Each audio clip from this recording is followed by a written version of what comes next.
Classes YouTube channel पर। आज आप पढ़ेंगे रस। तो रस का मतलब जूस नहीं होता है, रस का मतलब होता है आनंद। तो कहीं कहीं पे लिखा भी हुआ होता है कि पेपर में या फिर आप बुक्स में देखते होंगे कि रस का शाब्दिक अर्थ क्या होता है। तो रस का जो अर्थ होता है वो होता है आनंद। आनंद कैसा आनंद?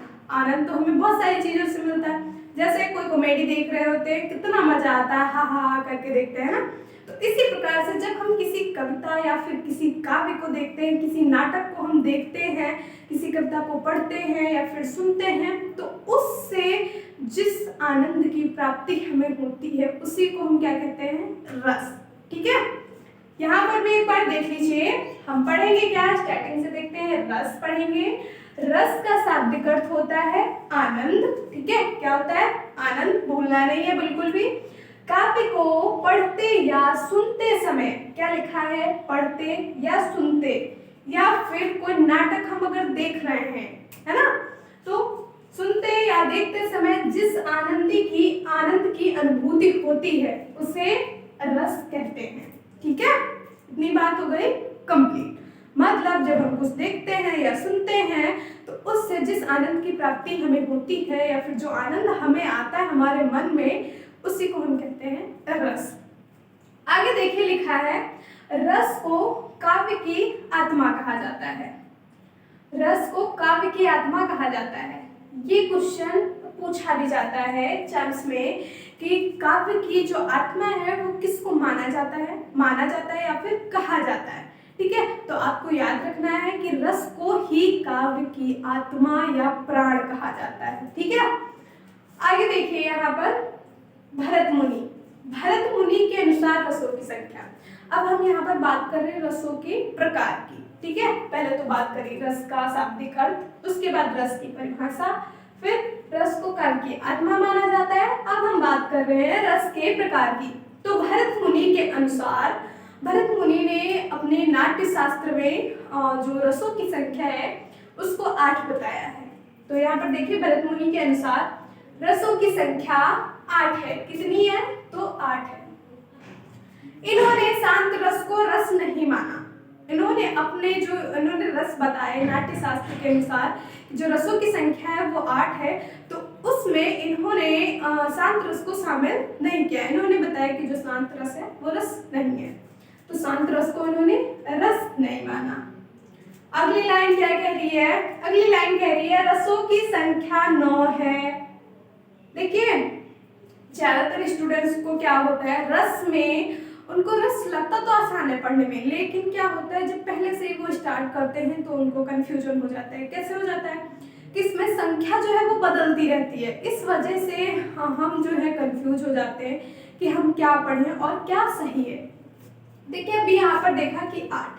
अब क्या आप देख रहे हैं कि रसों की संख्या 9 है, जिन्हें नव रस कहा जाता है। हिंदी में अगर मूलतः रसों की बात करी जाए तो 9 ही होते हैं। ठीक है, 9 होते हैं और इन्हीं को नव रस कहा जाता है या फिर नवरत्न। ठीक है, यहाँ पर देखिए, जिन्हें नव रस कहा जाता है, मूलतः नव रस ही माने जाते हैं। ठीक है, इन्होंने शांत रस को रस नहीं माना, लेकिन क्या हुआ कि जो नवा रस हमारा जुड़ा है यहाँ पर नव रस में, वो शांत रस ही है। इस प्रकार से ये जो यहाँ पर संख्या लिखी है वो 9 हुई। ठीक है, अब अगली लाइन देखिए क्या कह रही है। बाद के आचार्यों ने 2 और, कितने? तो 2 और रसों को मान्यता दी है। 2 और रस कौन से हैं? तो वो पहला है वात्सल्य रस और दूसरा है भक्ति रस। वात्सल्य रस और भक्ति रस। अब देखिए एक बार फिर शुरू से देखिए, कहां से हम देखेंगे? यहां से, कि अगर पेपर में पूछा जाए कि भरत मुनि के अनुसार रसों की संख्या कितनी है, तो 8 है। ठीक है, इन्होंने किसमें बताया? तो इन्होंने नाट्य शास्त्र में ये बात बताई। नाट्य शास्त्र के अनुसार बताया कि जो रसों की संख्या है वो 8 है। अगली लाइन देखिए, इसी में देखिए क्या लिखा है, शांत रस को रस नहीं माना। इन्होंने शांत रस को रस नहीं माना, लेकिन शांत रस एक रस है, इसलिए जो रसों की संख्या कुल हुई वो कितनी हुई? 9, और जिनको हिंदी में नवरस कहा जाता है। ठीक है, और मूलतः नवरस ही माने जाते हैं। आगे लिखा है बात के आचार्य ने 2 और रसों को मान्यता दी। अब कितने रस हो गए? देखिए पहले 8 थे, शांत जुड़ा उसमें तो 9 बने जिनको नवरस कहते हैं। फिर बाद में और आचार्य आए होंगे जिन्होंने और खोज करी तो उन्होंने बताया कि 2 रस और होते। कौन से होते हैं? वात्सल्य और भक्ति। तो इस प्रकार से सब जोड़ के टोटल संख्या जो बनी वो कितनी हो गई? 11। तो इस तरह से देखिए, इस प्रकार कुल रसों की संख्या 11 है। ठीक है, तो अब आपसे पूछा जाए कि कुल रसों की संख्या कितनी है? तो 11 है। लेकिन अगर आप पेपर देने गए हैं और उसमें पूछा जा रहा है कि रसों की संख्या कितनी है और 11 और 9 दोनों हो अगर पेपर में, तो आपको क्या लगाना है? 9। कितनी संख्या है? 9, क्योंकि आगे लाइन देखिए क्या लिखा है, मूलतः नवरस ही माने जाते हैं हिंदी में। ठीक है, तो इसलिए अगर दोनों दिए हो तो आपको 9 लगाने हो, और अगर भरत मुनि के अनुसार पूछा जाए तो आप भरत मुनि के अनुसार बताइए कि 8 है इनकी संख्या, और अगर ऑप्शन में 9 दिया हो तो 9 लगाइए, या फिर 11 दिया हो तो 11 लगाइए। ये बात दोनों की हो रही है कि जब दोनों दिए हो तो आपको 9 वाला ऑप्शन चूज करना है। अब हम बात करेंगे रस के अंग, या फिर कहीं आपको देखने को मिल सकता है अवयव। अवयव, ठीक है, तो रस के अंग कितने होते हैं? 4। 4 कौन कौन से होते हैं?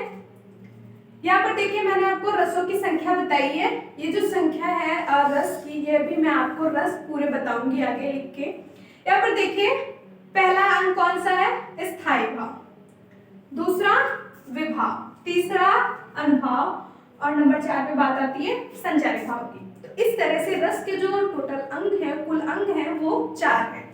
अब हम थोड़ा सा इनके बारे में जान लेते हैं, क्योंकि जब हम रस पढ़ेंगे तो ये हमारे बहुत काम आने वाले हैं। यहाँ पर देखिए लिखा है स्थायी भाव। तो स्थायी भाव, स्थायी मतलब स्थायी रूप से रहने वाला है ना, जो कभी ना जाए हमारे मन से। तो यहाँ पर देखिए एक बार लिखा है परिभाषा में कि हृदय में जो भाव स्थायी रूप से विद्यमान रहते हैं, मतलब ऐसे भाव जो हमारे हृदय में हमेशा बने रहते हैं, उनको हम क्या बोलते हैं? स्थायी भाव। और स्थायी भाव की संख्या पूछी जाए कितनी होती है? तो 11 होती है। अब आप कहेंगे कि रस की भी संख्या 11 और स्थायी भाव की संख्या भी 11। स्थायी भाव जो होते हैं, स्थायी भाव को ही रसों का आधार माना जाता है। ठीक है, स्थायी भाव को रसों का आधार माना जाता है। इसलिए जो हमारे स्थायी भाव थे, वो जब भरत मुनि ने बताया कि 8 रस है तो 8 स्थायी भाव है।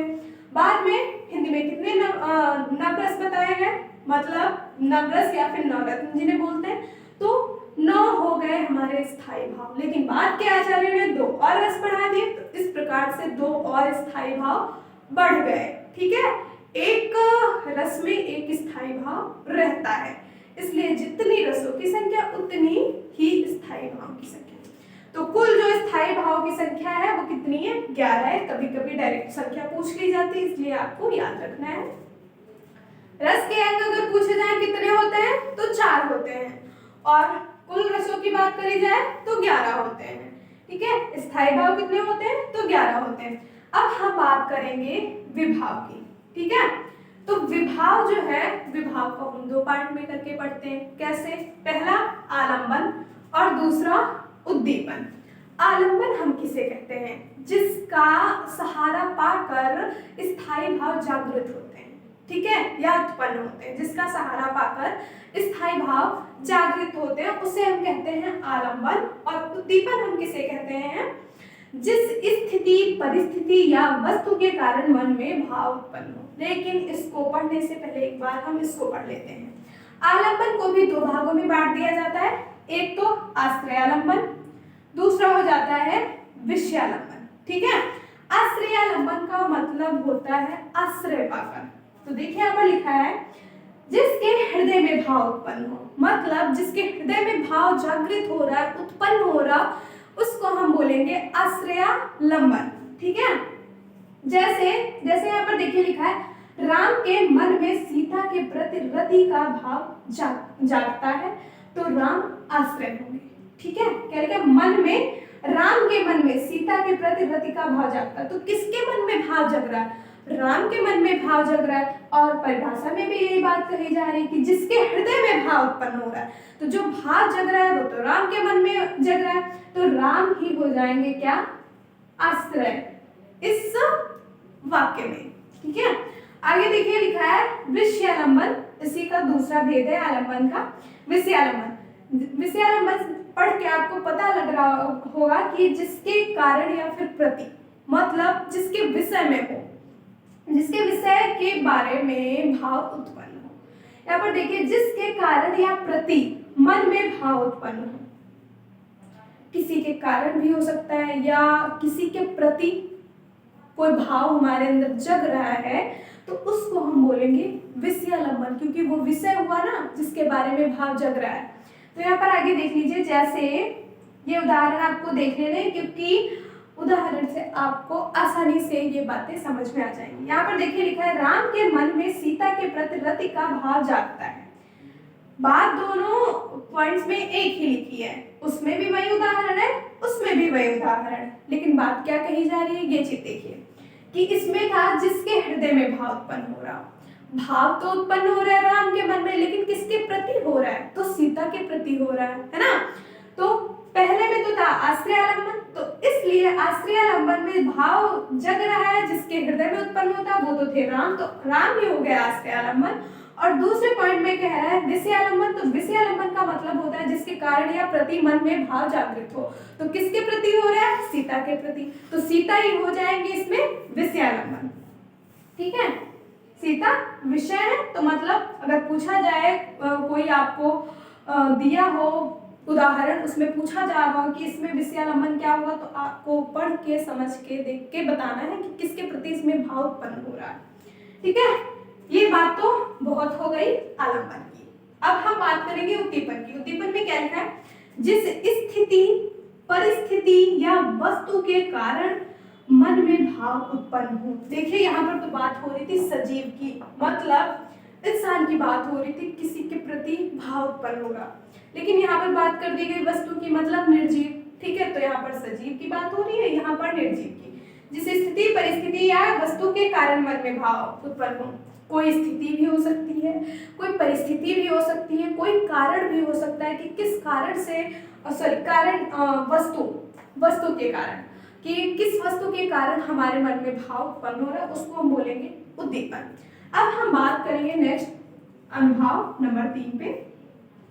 तो अनुभाव किसे हम कहते हैं, देखिए लिखा है यहाँ पर मनोगत भाव को व्यक्त करने वाले शरीर के विकार अनुभाव कहलाते हैं।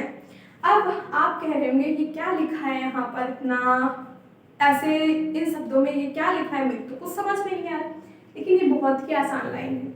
मनोगत भाव को व्यक्त करने वाले, मनोगत मतलब मन के भाव को व्यक्त करने वाले। जैसे आप किसी से भी नाराज हो तो क्या है, आप ऐसा मुंह फुला के घूम रहे हैं सब पे एकदम चुपचाप, तो क्या वैसे तो आप बहुत उछलते कूदते हैं, तो घर में क्या सबको लगेगा कि जो आपके चेहरे से गुस्सा दिख रहा है सबको कि कोई तो बात है, देखो ये गुस्सा घूम रहा है ना। तो वही बात यहाँ पर बताई जा रही कि मनोगत भाव को व्यक्त करने वाले शरीर के विकार, विकार का मतलब होता है परिवर्तन, लेकिन यहाँ पर मतलब है कि आप गुस्सा है, वो चीज आपकी जो शरीर के अंग है उनसे चेष्टाएं उत्पन्न हो रही हो या विकार, तो उन्हीं को हम कहते हैं अनुभाव। जैसे आप किसी से बहुत गुस्सा, उसको नहीं देखना चाह रहे, तो जैसे ही वो आपके सामने आया, आपने क्या किया, ऐसे आंखें घुमा ली, तो पता चल रहा है ना आपकी आंखों से परिवर्तन हो रहा है, ये मतलब अनुभव है ये कि आप नहीं देखना चाह रहे, आप नाराज हैं, इस वजह से आपने अपनी आंखें मुड़ा ली, है ना। तो मनोगत भाव मतलब मन के भाव को व्यक्त करने वाले जो शरीर के विकार हैं, उन्हीं को हम कहते हैं अनुभाव। दम आसान सा, ठीक है। आगे लिखा हुआ है नंबर 4 पे संचारी भाव। संचारी भाव देखिए क्या लिखा है, मन में संचरण करने वाले भावों को संचारी या व्याभिचारी, संचारी को कहीं कहीं पे आपको लिखा हुआ मिलेगा व्याभिचारी भाव, ठीक है। तो याद रखना है संचारी और व्याभिचारी एक ही चीज होती है। मन में संचरण करने वाले भाव को संचारी या व्याभिचारी भाव कहते हैं, ठीक है। संचरण का मतलब होता है आने जाने वाले, मतलब हमारे मन में भाव जो है आ रहे हैं जा रहे हैं, पता नहीं कौन से आ रहे हैं जा रहे हैं, लेकिन जो आने वाले या फिर जाने वाले भाव हैं उन्हीं को हम कहते हैं संचारी भाव।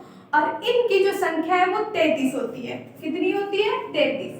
ये मैंने यहाँ पर लिख दी है गोले में, इनकी संख्या 33 होती है। और संख्या ही पूछी जाती है, ये नहीं पूछी जाती है 33 में कौन कौन से, सीधा संख्या पूछ ली जाती है कि जो संचारी भाव की संख्या है वो कितनी है। तो आपको याद रखना है, इतना नोट कर लीजिए आप लोग। उसके बाद हम बात कर लेते हैं कुल रसों की और उनके स्थायी भाव की। ठीक है, अब हम बात करेंगे रस और उनके स्थायी भाव की। तो जो रस है वो मैंने आपको बताया था भरत मुनि के अनुसार 8 हैं, और उसके बाद जो हमारे मूलतः रस हिंदी में माने जाते हैं वो 9 हैं। उसके बाद और भी आचार्य आए, उन्होंने 2 और रसों को माना। तो इस प्रकार से कुल रसों की जो संख्या है वो 11 है। तो पेपर में क्या पूछा जाता है कि 9वां रस कौन सा है, 10वां कौन सा है, 11वां कौन सा है। तो क्योंकि ये तीनों जो हैं वो बाद में जुड़े हैं, इसलिए आपको इनका नाम याद रखना है। पहले हम सभी रसों को और उनके स्थायी भाव को पढ़ेंगे। ये है श्रृंगार रस। श्रृंगार रस का स्थायी भाव रति या फिर प्रेम होता है, रति या फिर प्रेम। अगला है हास्य रस। तो हास्य रस का जो स्थायी भाव होता है वो हास होता है। करुण रस मतलब शोक, हमें करुणा भरा जैसे नहीं बोलते हैं, तो दुख हो गया या फिर शोक। वीर रस, वीर मतलब उत्साह, है ना, वीर तुम रुको नहीं ऐसे बोलते हैं। तो वीर रस का मतलब होता है उत्साह से भरे वाक्य, मोटिवेशनल बोलते हैं। तो वीर रस का मतलब जो स्थायी भाव होता है वो स्थायी भाव होता है, सॉरी उत्साह स्थायी भाव होता है। रौद्र रस जो होता है, रौद्र रस का मतलब होता है क्रोध, मतलब बहुत ही रौद्र हो रहा है या फिर बहुत ज्यादा ही क्रोध आ रहा है, तो रौद्र रस का स्थायी भाव क्रोध होता है। भयानक रस का स्थायी भाव भय होता है, मतलब डर। ठीक है, और विभत्स रस का स्थायी भाव जुगुप्सा या फिर घृणा भी आपको लिखा हुआ मिल सकता है, इसलिए आपको दोनों ही याद रखने हैं। अद्भुत रस, अद्भुत रस का स्थायी भाव विस्मय या फिर आश्चर्य। विस्मयादि बोधक अव्यय आप लोगों ने ऐसे कई बार पढ़ा होगा हिंदी में, पीछे मैंने आपको बताया भी है विस्मयादि बोधक अव्यय। तो उसमें क्या होता है, कौन सा निशान लगता है, चिन्ह ये वाला लगता है ना, बहुत ही आश्चर्य से देख रहे हैं। शांत रस, तो शांत रस का जो स्थायी भाव होता है वो निर्वेद होता है। और वात्सल्य रस का स्थायी भाव वात्सल्य रति होता है। क्या होगा, वात्सल्य रति। भक्ति रस का स्थायी भाव भगवत विषयक रति या फिर अनुराग। इसमें भी 2 नाम दिए हुए हैं आपको, तो ये दोनों ही आपको याद रखने हैं। अब देखिए 9 नंबर पर आता है आपका शांत रस, 10 नंबर पर आता है वात्सल्य रस और 11 पे आता है भक्ति रस। ज्यादातर जो क्वेश्चन आता है वो शांत रस से पूछा जाता है, क्योंकि जो मूलतः रस हमारे होते हैं 9, जिनको हम नव रस कहते हैं, उसमें सबसे लास्ट का मतलब शांत रस पूछ लेते हैं, इसलिए आपको ये याद रखना है। अब अगले पार्ट में हम इन सभी रसों को एक एक करके पढ़ेंगे, उनके स्थायी भाव, संचारी भाव और अनुभाव विभाव सब पढ़ेंगे। इसलिए आज का टॉपिक यहीं पर एंड होता है। धन्यवाद।